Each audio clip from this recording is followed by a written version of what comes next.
Welcome to StarWatch Now, your front row seat to all the hottest gossip, drama, and breaking news from the world of entertainment. If it's trending, shocking, or star-studded, we're covering it. Stay tuned. You won't want to miss what's coming next. Some moments don't need shouting to shake the world. They arrive quietly, and yet your chest feels like it's about to tear open. Just 20 minutes ago, one simple question from Wang Yibo turned a bright studio into something else entirely. A place where even the cameras seemed to hold their breath. And what happened next didn't simply move fans. It stopped them in their tracks. Because this wasn't a headline moment. It was a human moment. What made this moment so striking wasn't a dramatic soundtrack or a carefully staged pause. It was the way an ordinary interview space transformed into something intimate, almost sacred. A studio is usually built for performance. Bright lights, rehearsed smiles, a rhythm that keeps everything moving. Yet this time, the rhythm broke. You could sense a shift not only in Wang Yibo's posture, but in the atmosphere itself, as though the room suddenly understood it was holding something fragile. Silence in a studio is rare. When it happens, it is never empty. It becomes a kind of collective listening, the crew, the interviewer, the viewers all leaning forward without meaning to. In that silence, Yibo didn't look like a polished public figure. He looked like someone trying to locate his own breath. The camera didn't feel like a tool anymore. Felt like a witness. Moments like this strip away the usual distance between celebrity and audience. You stop watching a star and you start watching a person. The quiet wasn't awkward. It was honest. And honesty, when it arrives unexpectedly, can feel like a confession. Not because someone is revealing a secret on purpose, but because grief has a way of stepping out before you can stop it. That is why the studio felt different. It wasn't a set. It was a room where something unspoken finally dared to speak. The power of Yibo's question lies in its wording. He didn't ask whether he could keep working, or whether he was strong enough to face the next project. He asked whether he could keep living in this industry. That is not a professional doubt. It is an existential one. It reveals a fracture between survival and meaning. People often think grief shows itself in tears, but grief also shows itself in uncertainty. The feeling that the world you belong to suddenly becomes the place where you lost someone. His question carried the weight of a person who has not only lost a friend, but lost a sense of safety in the very environment that shaped him. It exposed the hidden cost of being a public figure. You are expected to stay bright while your private world collapses. When he said he didn't know if he deserved happiness, he was naming a grief many people recognize but rarely articulate. The guilt of continuing to smile when someone you love no longer can. That kind of guilt is not irrational. It is loyalty turned inward. So the question revealed more than sadness. It revealed love that has nowhere to go, memory that feels too heavy to carry alone, and the terrifying thought that moving forward might mean leaving someone behind. In one sentence, he let the world see how loss can reshape the meaning of a life's work. A friendship that fans feel protective of. The story resonates because it frames friendship not as a convenient partnership, but as a lifeline. In the public imagination, celebrity relationships can feel fleeting or strategic, so when a bond is described as brotherhood, audiences instinctively lean in. They want to believe that something real survives under all that noise. The narrative of Yibo and Yu Menglong is built around shared struggle. Two people trying to stay kind in a world that isn't always kind to them. That is why fans feel protective. It isn't only because they admire the individuals. It's because the friendship represents something many fans long for in their own lives. A person who sees you clearly, who stays when things get hard, who remembers you when you feel invisible. When that kind of bond is lost, it feels unjust in a deeply human way.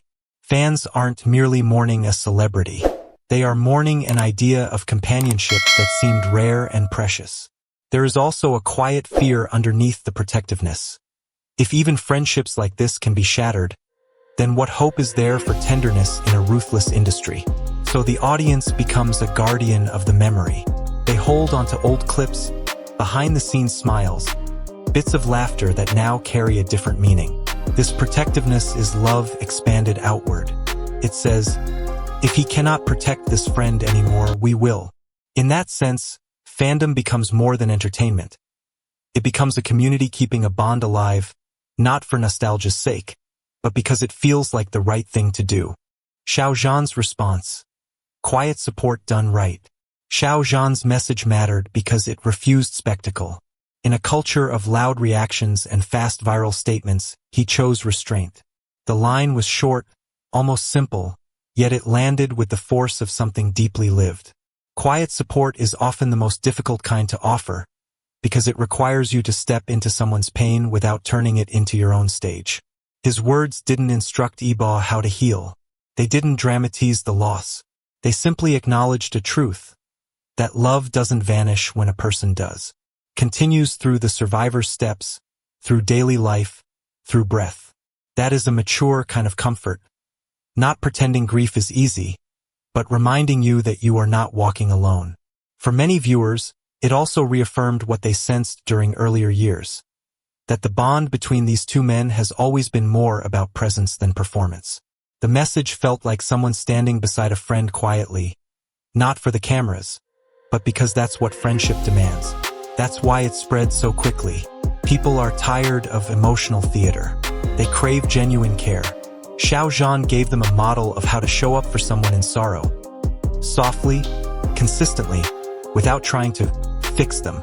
His response didn't erase the pain, and it didn't need to. It simply made space for Yibo to grieve without shame. Sometimes the greatest kindness is not a solution, but a hand on your shoulder that says, I'm here. Take your time. Why the world cried even beyond fandoms. The tears didn't belong only to fans. They belong to anyone who has ever carried a loss quietly. That is why the clip traveled so far beyond its original audience. What people heard in Yibo's voice was a familiar human crack.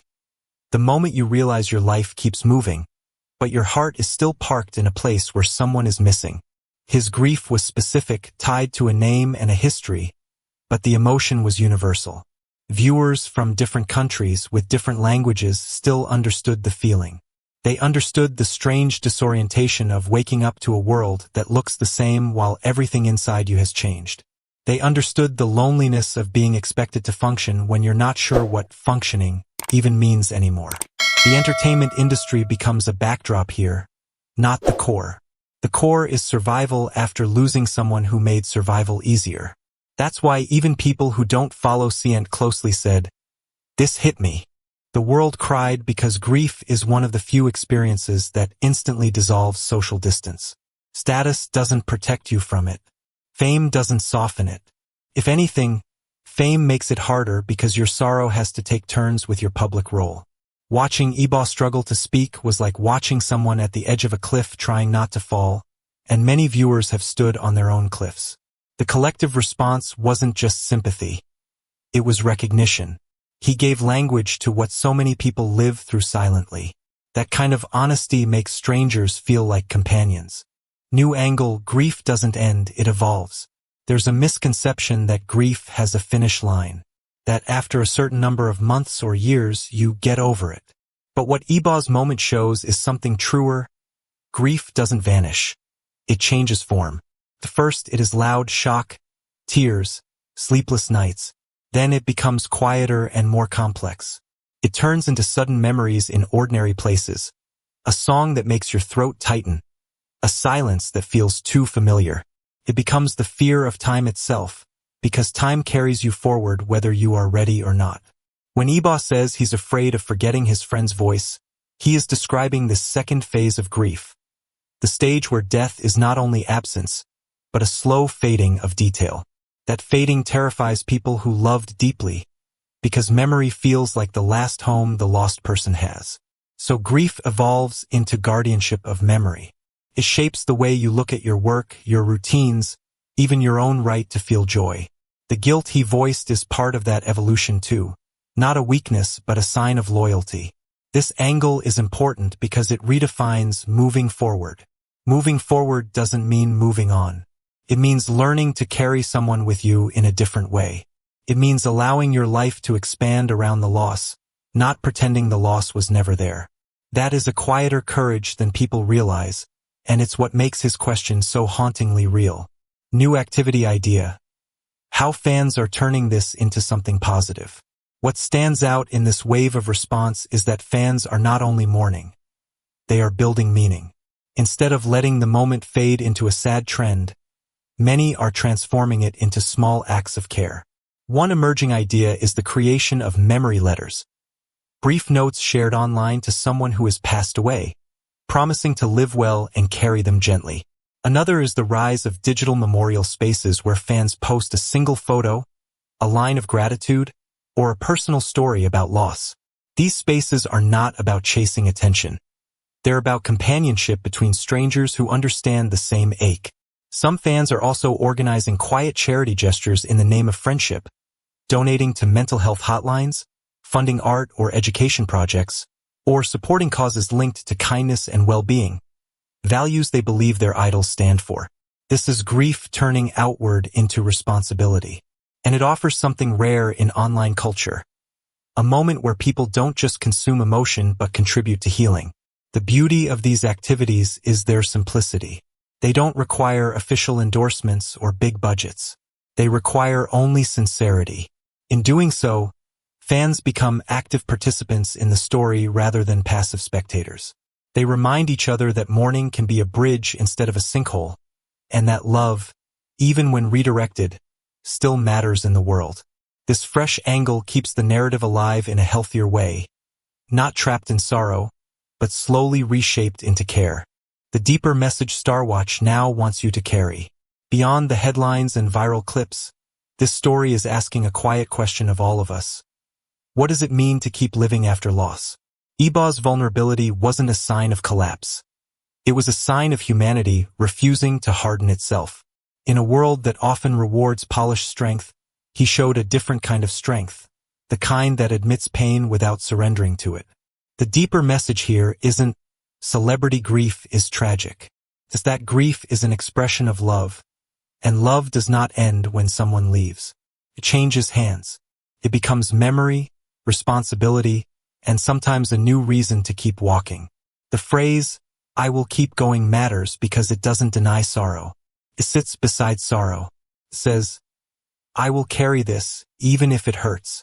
That is the kind of courage most people practice quietly every day.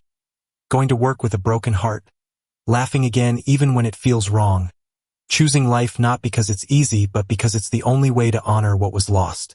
StarWatch now wants viewers to take this moment not as a piece of drama to replay and move past, but as a reminder to be gentle with themselves and with others. Everyone you meet is holding something unseen, and sometimes the bravest thing a person can do is keep showing up, not as a star, but as a human being who still believes love is worth carrying.